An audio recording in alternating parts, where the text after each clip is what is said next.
Hi guys, and welcome to my presentation about Queen Elizabeth I. So, did you know that we wouldn't be living the same life as we do today if Queen Elizabeth had never become queen?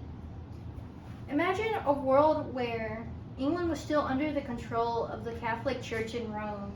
Without her achievements, we wouldn't be living the same life as we do today. I first started my fascination with the British monarchs by watching documentaries and reading articles online by historians. And today I want to share three major parts of her life with you guys. So we're first going to start off with how she becomes queen.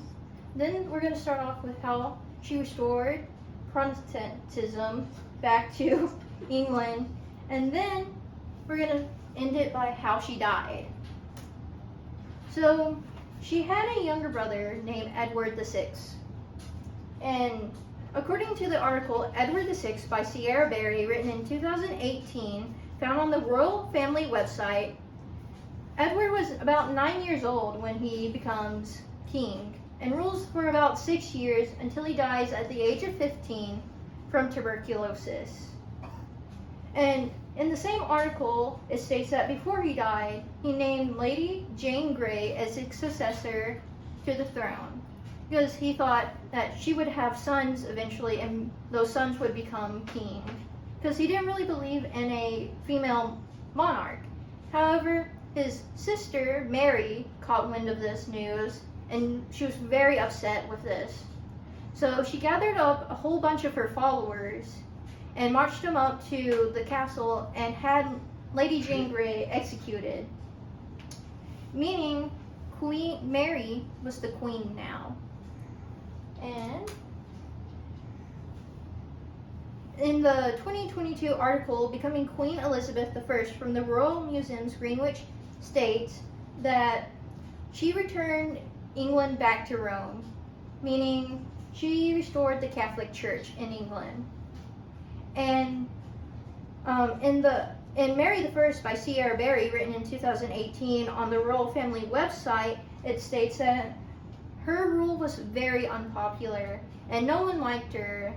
And eventually she does become sick, probably from cancer, and dies in 1558, meaning she leaves no heir to the throne, which means Queen Elizabeth becomes the Queen of England. And when Queen Elizabeth does become queen, she restores the England back to Protestantism. In a 2022 article called Elizabeth I's Religious Statement from the Royal Greenwich Museums, it reports that there are three parts to her restoration of Protestantism in England, and those are as follows. She first separates England from Rome, and she didn't want any foreign influence on England. And then she becomes the head of the church in hopes to keeping a good relationship between Protestants and Catholics because she could still communicate with the Pope. And then also, it was highly regarded that her reign was one of the best reigns in England's history, also known as the Golden Age of England. However, there were still people who opposed her. Those people being Mary, Queen of Scots, and men. So, Emma Goody tells us in her article, Mary, Queen of Scots, on the Royal Family website, that she was caught conspiring against Queen Elizabeth, planning her assassination. And she hoped to assassinate Queen Elizabeth in hopes of becoming queen one day and then restoring England back to the church in Rome. And then men didn't like a female being in control of their country. And in Elizabeth I's Gendered Power in Politics, Susan Doran looks at what it meant to be a female monarch in a male world and how the Queen responded to the challenges. By Susan Doran, it states that even though men opposed her, Elizabeth justified her right to rule on the non-gendered grounds of the laws of inheritance, her father's will, and the 1544 Act of Succession.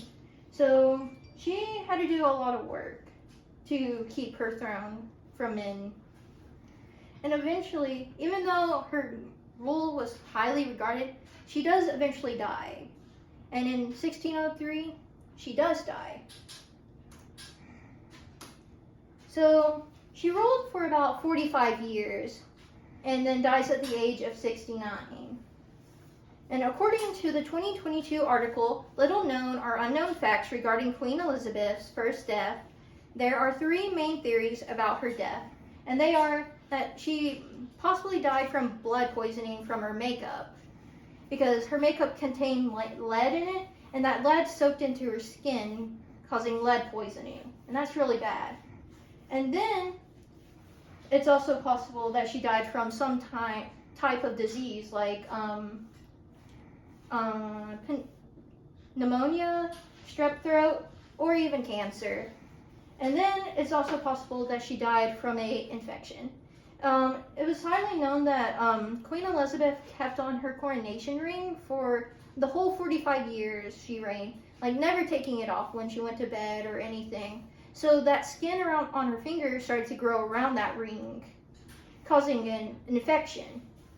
And then when doctors told her she needed to remove it, she refused to remove it. And so a week later, after the doctors talked to her, she died. So to wrap things up, no one really expected Queen Elizabeth to become queen. And when she does become queen, she restores England back to Protestantism. And then finally, she eventually dies from really, no one really knows. Because even though her achievements were well documented through her life, her death was not that well documented. And so, the next time you think about how the world works today, think about history. And especially think about Queen Elizabeth I and how she has shaped our world today. Thank you, guys. Woo!